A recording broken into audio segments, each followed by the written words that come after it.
Welcome everybody to 15 Minutes of Finance, where in the next 15 minutes, I'm going to get you excited about investing. Let's do it. Okay, guys, this week is filled with information, with data. We got government shutting down. We got companies reporting earnings. We got an incredibly interesting article written by one of AI's founding fathers, is what I'm going to call him. We got a ton of stuff to cover today, so let's jump right into the term of the day, which is pertinent because it is what data got released today. So it is the JOLTS data. Okay, JOLTS. I want you guys to think about that. Job openings, labor turnover. That's it. So job openings, labor turnover survey. That's the data we're going to cover today. And let me just read it for you because it came out positive, which is good news for us as investors. The job openings and labor turnover surveys is a monthly report by the Bureau of Labor Statistics of the U.S. Department of Labor, counting job vacancies and separations, including the number of workers voluntarily quitting employment.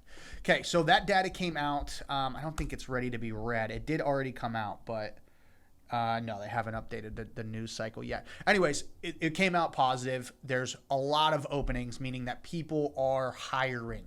Okay, so a higher JOLTS number is usually good, lower is usually bad. It's also how you interpret it, but with the way unemployment numbers are going, and now we have with JOLT data coming out positive, it's a good sign that there's probably not as bad of a shortage as we think, which is going to be great information for the Fed whenever they consider how many other rate drops we're going to have throughout the year. Okay, so that's an important information. Let's read the news. Guys, I am really excited to talk about this AI article that we're going to go over later. It's very, very, I say very, very way too often. I have been of the sentiment that we're not in an AI bubble, and any pop or any drop in the market that happens, it is a buy immediately, at least for me, at least for our clients who are in growth mode. It has everything to do with exponential increase, okay? And this is the first time that I've seen someone who's actually an AI expert say that, right? It's just been a sentiment that I've been feeling with how fast AI has been progressing. But let me read the news real quick, and then we'll get into that. So major stock indexes slipped, and safe haven gold futures reached a new record high Tuesday morning, hours ahead of a deadline for congressional leaders to keep the U.S. government open. The tech-heavy NASDAQ, benchmark S&P 500, and blue-chip Dow Jones Industrial Average were down about 0.3%, 0.2%, and 0.1% respectively, less than an hour after the opening bell. The three indexes closed higher yesterday for a second straight session following a three-day skid, and were set to comfortably and higher for September, which would make the fifth straight month of gains for the S&P 500. The U.S. dollar index, which tracks the value of the greenbacks against a basket of foreign currencies, ticked lower to 97.83, and the 10-year Treasury yield fell to 4.11 from 4.14 Monday. Gold futures were little changed at around 3,855 after settling its latest record of nearly 3,900 early Tuesday. Good for you guys in the gold investing, the gold investors.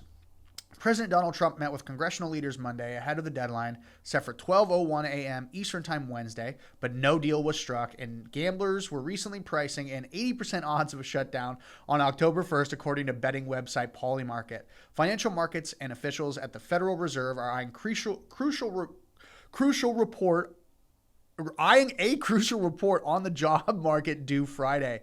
But that report and others later this month could be delayed if a shutdown occurs and drags on. West Texas Intermediate Futures, the U.S. crude oil benchmark, fell 1.2% to about 62.75 after a 4% decline yesterday, and Bitcoin was down 1%, roughly 113,100. In corporate news, Nike shares edged lower ahead of the sneakers giant's quarterly earnings report after the bell today. ExxonMobil, XOM, stock fell 1% on news it would be laying off 2,000 employees amid low oil prices, and shares of EcoStars, ticker SATS, rose 2% on a report that Verizon was in talks to purchase wireless spectrum from the Dish TV parent. Elsewhere, geez, guys, I'm having allergies, so please forgive me for my reading skills here. Elsewhere, Robinhood Markets, ticker HOOD shares, advanced more than 1% after soaring 12% yesterday to close at an all-time high after CEO Vlad Tenev said the brokerage platform operator surpassed 4 billion event contracts traded on its prediction markets. That's pretty crazy. Spotify Technology stock fell 5% on the news that the CEO and founder Daniel Ek will transition to executive chairman effective January 1st, 2026. Shares of Firefly Aerospace fell, which recently went public, plummeted nearly 25% after it announced the first stage of its Alpha Flight 7 rocket experienced an event that resulted in a loss of the stage.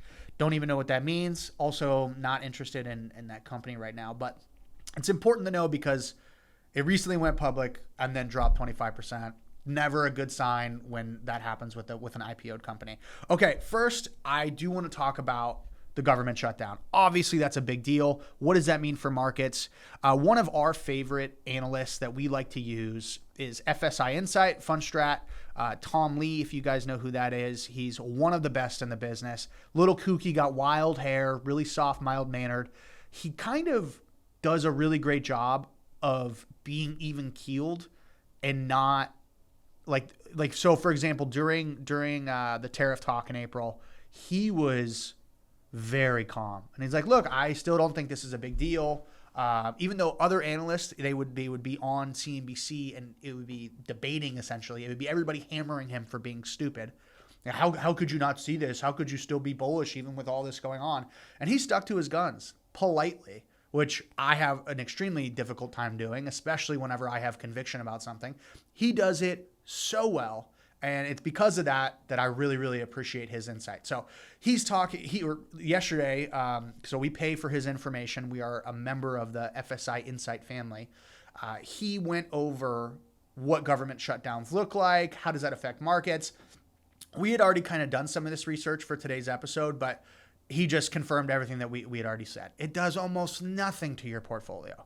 Okay, I think markets respond intermediately and short term, like 0.5% drop.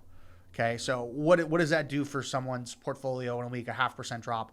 That does nothing with the overall consideration. Now, a month later from these government shutdowns, the market's up 1%, right? So it's almost net neutral. Nothing really happens to the portfolio. Now, they do think this time could be different because Trump has said he's just going to permanently get rid of people, which obviously we're used to him being extremely hyperbolic. He uses hyperbole more than anybody I've ever met in my entire life. So until it actually happens, it's a no mover for me. As far as the government shutdown, don't really care. They last like 30 days. I think the longest one ever has lasted 35 days. Most of them are done with before 5, right? Before 5 days. So not even a whole work week gets done before something comes to fruition here. Okay, so the big thing I wanted to talk about is this AI article. And I also got this from Tom Lee's Fundstrat from his report. Where is it? Why is this not pulling up? I am not allowed to put on here, supposedly I'm not allowed. I can't put on here the information. Like I can't say, hey, here's the tweet that I'm looking at that provides evidence for what I'm talking about. I don't know why I can't put pictures up here. It blows my mind. I'm going to have to talk to our lawyers about it. But here it is. Okay, so Julian Strittweiser is his name. He is like one of the AI godfathers. Oh, excuse me, guys. My allergies are killing me. What we've been saying on this podcast, on 15 Minutes of Finance, the fact that people think we're in a bubble is ridiculous. Now, it is possible that a bubble pops, but what have we talked about before with the refining of the sword?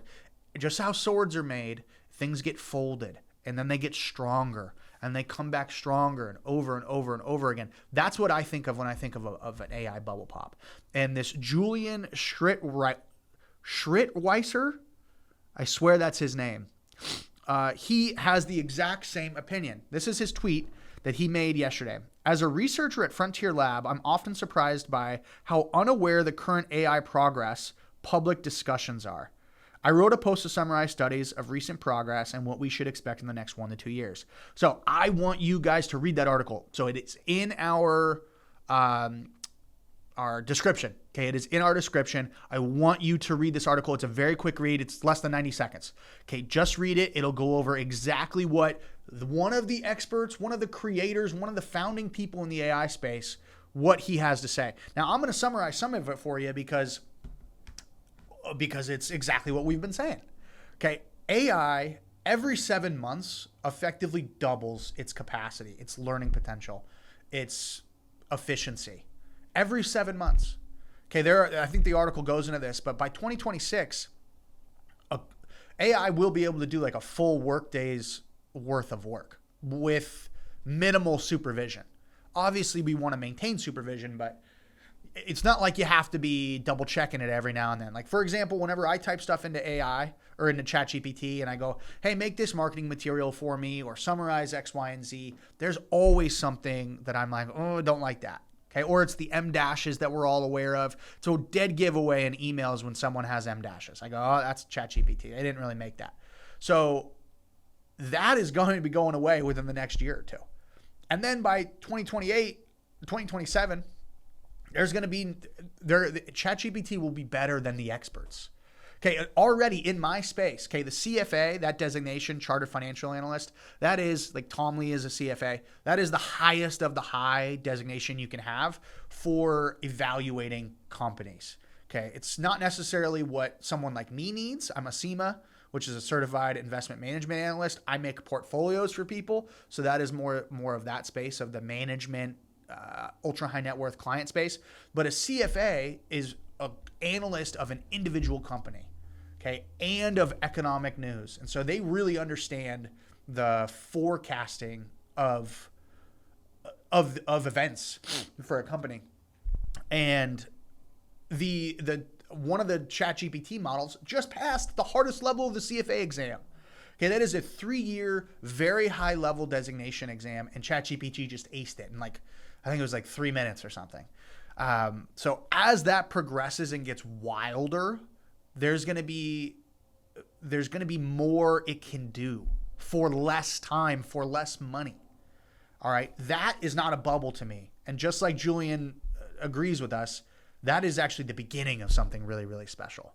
Okay, and with JOLTS data opening, I did want to just make an encouragement to you. If you guys have a job, right? And it could be anything. And for some reason, this is the job that comes to my mind, and it's not making fun of anybody. But say you work at Foot Locker and you love sneakers.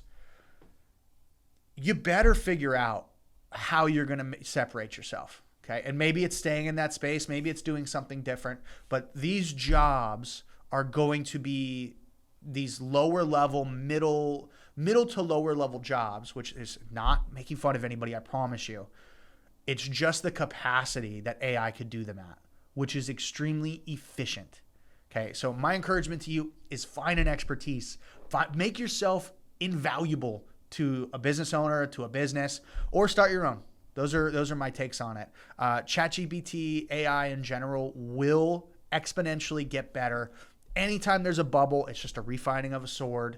Okay, just how swords get melted and smelted, I'm not entirely sure the lingo, but they get folded hundreds, dozens of times.